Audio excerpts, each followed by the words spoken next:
It was designed to be among Russia's most potent weapons.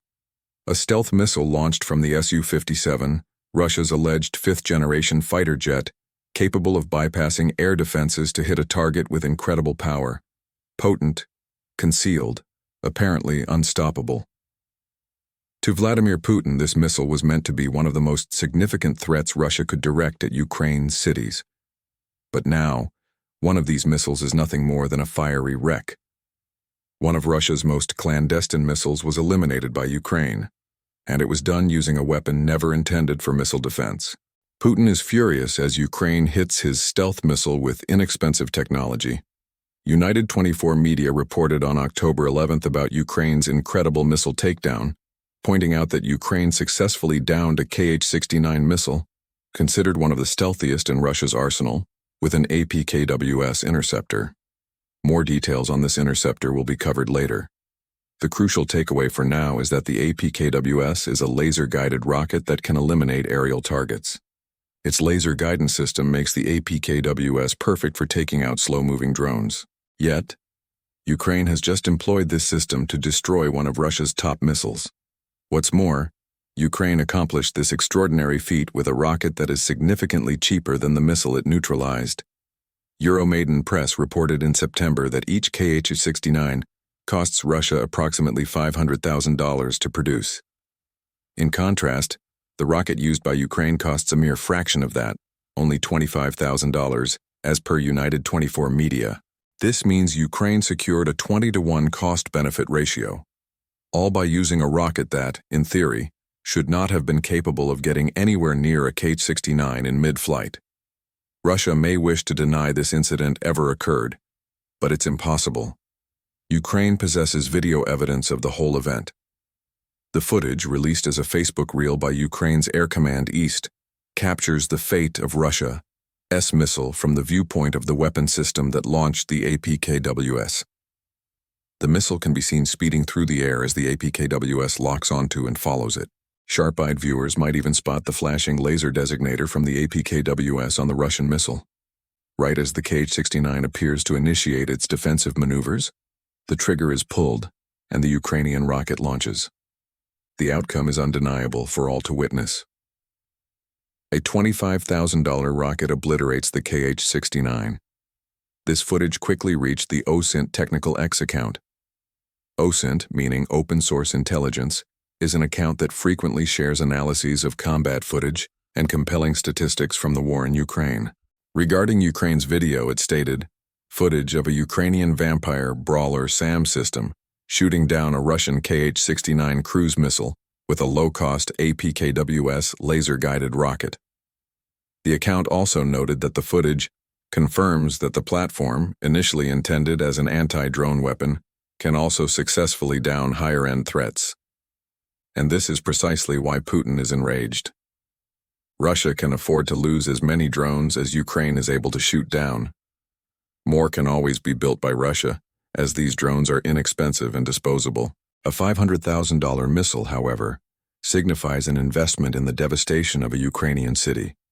If these missiles can be shot down by Ukraine with a rocket costing a small fraction of the price, Putin is aware that all the West needs to do is supply more of these laser-guided rockets to render Russia's Kh-69s much less of a threat. OSINT points out an interesting detail. Ukraine employed one of its brawler surface-to-air missile, SAM systems, to launch the APKWS. The cost of this specific system is unknown, but that is not the crucial point. A brawler system can be used by Ukraine repeatedly. In contrast, each Kh-69 and the APKWS used to bring it down is a single-use weapon. Its purpose is to launch, fly, and eliminate its target, not to launch, fly, and be eliminated itself. This incredible achievement by Ukraine occurred during another night of intense Russian aerial assault. According to Militarny, the strike happened on October 10th, involving Russia launching a massive barrage of drones, cruise missiles, and ballistic missiles at Ukraine. Russia's apparent goal was to target Ukrainian energy infrastructure, an effort that was partially successful. Russian missiles and drones did damage some infrastructure, as well as residential structures. Kyiv was struck, leaving parts of the Ukrainian capital without power. Specific targets included the Pechersky district, where debris from a Russian drone hit several homes and started fires. The Podilsky and Desnyansky districts also faced issues with drone debris, as wreckage from Russian Shahed-type drones landed near an open area and a clinic. During the nighttime aerial raid, infrastructure in Zaporizhzhia was also targeted, and repeated shelling resulted in the tragic death of a 7-year-old boy. In Kyiv, the Russian air attack injured a minimum of 12 individuals, with 8 requiring hospitalization. On October 10th, Russia inflicted significant damage. The damage would have been much worse had Ukraine not succeeded in downing one of its Kh-69s with an inexpensive laser-guided rocket. This brings us to a more detailed look at the weapon Ukraine used and the one it destroyed. We'll start with the APKWS, which is a fascinating piece of equipment. According to United 24 Media, the weapon was created by BAE Systems, a UK-based global leader in aerospace tech, though the initiative is a US Department of Defense program. Therefore, the APKWS is not a Ukrainian weapon.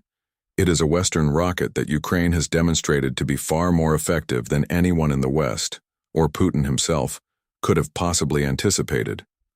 What makes the APKWS interesting is that it's a conversion kit, not a complete rocket system on its own. United 24 Media explains that each kit transforms a standard 70mm Hydra rocket into a precision-guided weapon by attaching the aforementioned laser seeker.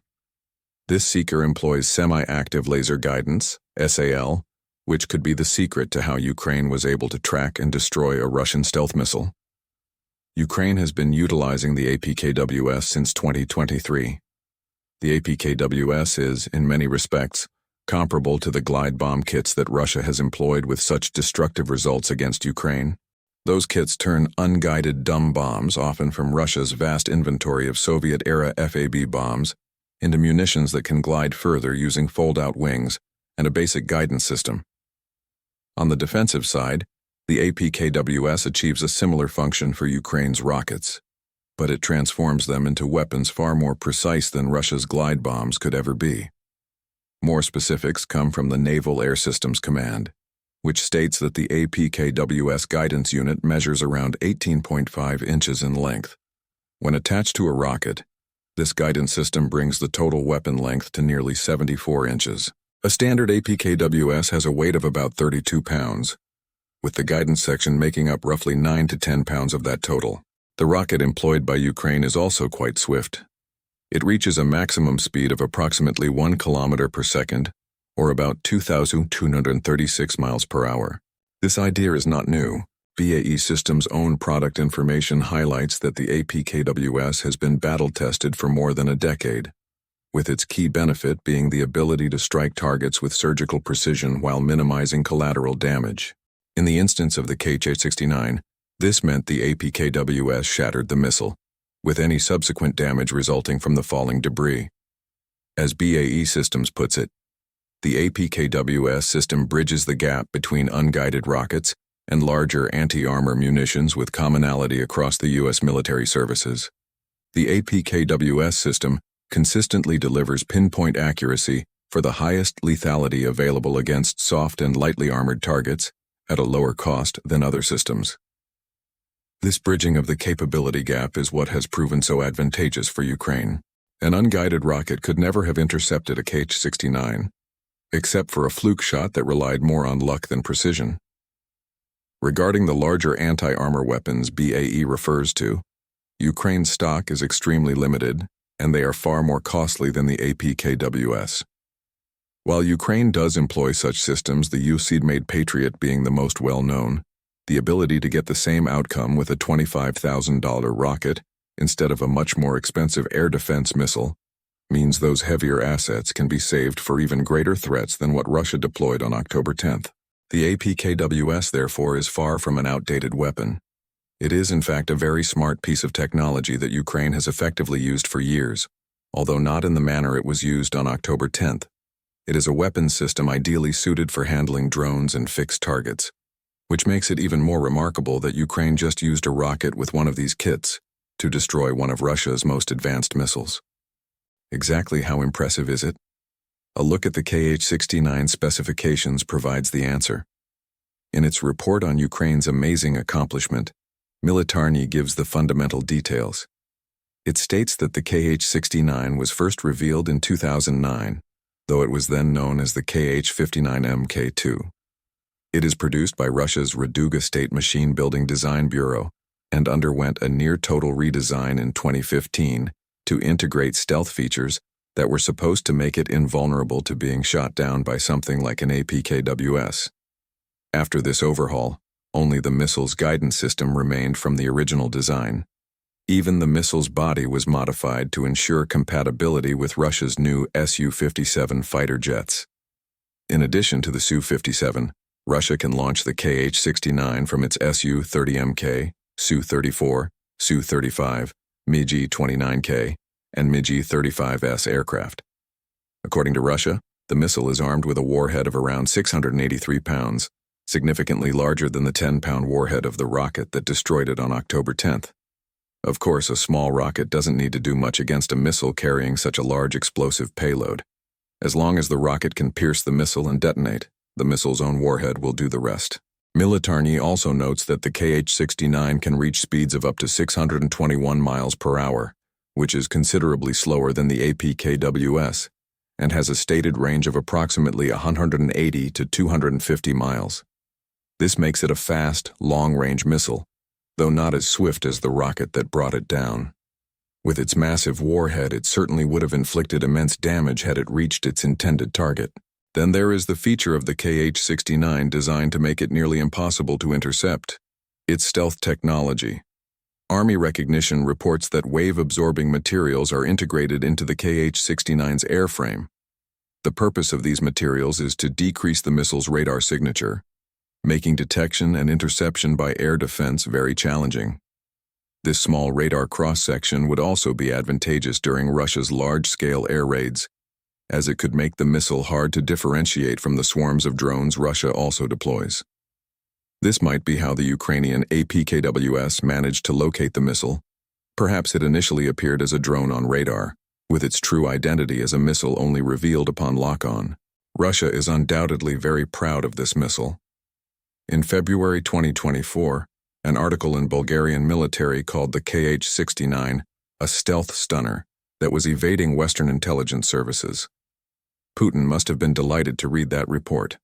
At last, Russia possessed a missile that would pose a serious challenge for Western air defenses. The publication also mentioned that the missile is purportedly stealthier than many of its Western equivalents. The designers of the Kh-69 proudly showcase it as one of Russia's most accurate cruise missiles, with a remarkable error margin of just 3 meters, writes Bulgarian military. Highlighting its competitive advantage further, the missile's unique shape and special materials give it a dispersion area that exceeds its Western counterparts, such as the Franco-British Scalp E.G. Storm Shadow, the American AGM-158 JASSM, and Germany's Taurus. The Kh-69 might indeed have a competitive advantage, but that did not prevent Ukraine from blasting Russia's stealth stunner from the sky using a $25,000 rocket. Putin is surely already infuriated by this, as Russia has suffered a humiliation he could never have foreseen when the Kh-69 was first deployed. What will make him truly apoplectic, however, is that this is not the first instance of Russia being embarrassed over its advanced stealth missile. In fact, it's not even the first time in the past few weeks. As remarkable as Ukraine's destruction of a Kh-69 with an APKWS was, that achievement is overshadowed by what happened on September 19th. Ukraine also succeeded in downing a Kh-69 using a machine gun from the World War I era and only $11 worth of ammunition. You can learn more about that in our video on the incident, but the overall message is unmistakable. Russia's premier stealth missile may not be as formidable as Putin wants the world to think. Even if the missile's stealth capabilities are as good as claimed, it is a major embarrassment for Russia that systems never intended to counter a Kh-69 are managing to do so. This raises the question of what this development means for Ukraine's future defense against these Russian missiles.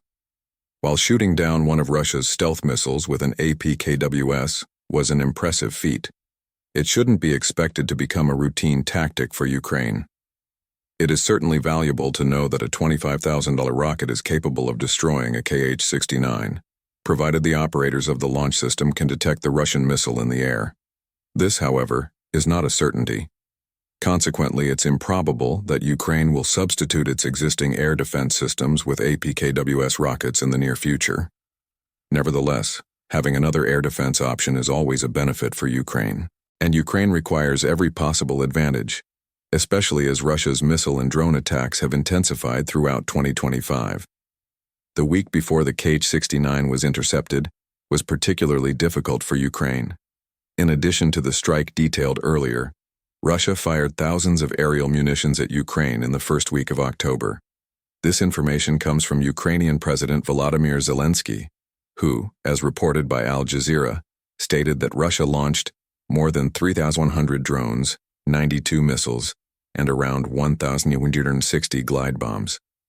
This totals approximately 4,500 projectiles in just 1 week, making any Ukrainian asset that can neutralize the most dangerous of these weapons a huge advantage. Defense Blog echoes this sentiment, remarking, "The system's effectiveness against a stealth profile missile like the Kh-69 would demonstrate an important new capability for Ukrainian air defenses, showing how adaptable Western-supplied systems can be when integrated into Ukraine's layered defense network. This new capability is what will please Ukraine the most and, in turn, will further enrage Putin." As has been stated, the APKWS was never designed to accomplish what it did on October 10th. Now that Ukraine is aware of its potential, it may begin attempting to use these rockets against more of Russia's missiles. As noted, the APKWS won't substitute for Ukraine's existing systems, but it's impossible to know for sure, given the emergence of interceptor drones that can neutralize Russian Shad-type UAVs. It's possible that more APKWS units could be tasked with anti-missile roles in the future. There is an additional, potentially overlooked dimension to Ukraine's recent success. The Kh-69 is not only a missile produced by Russia for its war in Ukraine, it is also a missile that Russia plans to export. Indeed, Russia is already making efforts to do so. Defense reported on June 21st that Russia had offered its Kh-69 stealth missiles to India for integration with its Su-30 aircraft. The publication states that these missiles would supplement the Indian Air Force's existing Scalp missile inventory, and notes that Russia is attempting to reinforce its long-term arms sales partnership with India. This partnership is certainly in need of some reinforcement. In the last 2 decades, India's dependence on Russian weaponry has diminished. According to the Center for Countering Disinformation, in December 2024, it was reported that in 2009, 76% of India's arms imports came from Russia. By 2023, this figure had dropped to 36%, indicating a distinct shift by India away from Russian arms. Russia may have hoped that its offer of Kh-69 missiles would help turn that trend around. But now, one must ask, will India still be interested in a so-called stealth missile that a $25,000 rocket can destroy? The previously mentioned $500,000 cost for the Kh-69 is likely Russia's production cost, not its export price. A price increase is probable, and to build a sufficient inventory, India would have to purchase dozens of these missiles. Is India willing to take that chance, seeing what is happening to the Kh-69 in Ukraine? Maybe or maybe not. And if India chooses to pass on the Kh-69, then the events of October 10th could have an unexpected and beneficial consequence for Ukraine. Ukraine was simply defending itself from another Russian air attack. However, this further humiliation of the Kh-69 could make the missile extremely difficult for Russia to sell, thereby harming a weapons industry that has been facing challenges since the beginning of the war in Ukraine. It appears that one of Russia's most sophisticated munitions might not be as sophisticated as claimed. At a minimum, another Kh-69 has been neutralized, this time by an APKWS strike, meaning one less missile that could have inflicted severe damage on a Ukrainian city. It's even possible that more APKWS units will be reassigned from anti-drone tasks in the future, and not just because of Ukraine's interceptor drones. A Ukrainian teenager has amazed his country by inventing a brilliant homemade device that could render Russia's battlefield drones obsolete. Learn more about this in our video, And don't forget to subscribe to Warzone Party for more on Ukraine's newest and most impressive achievements against Russia.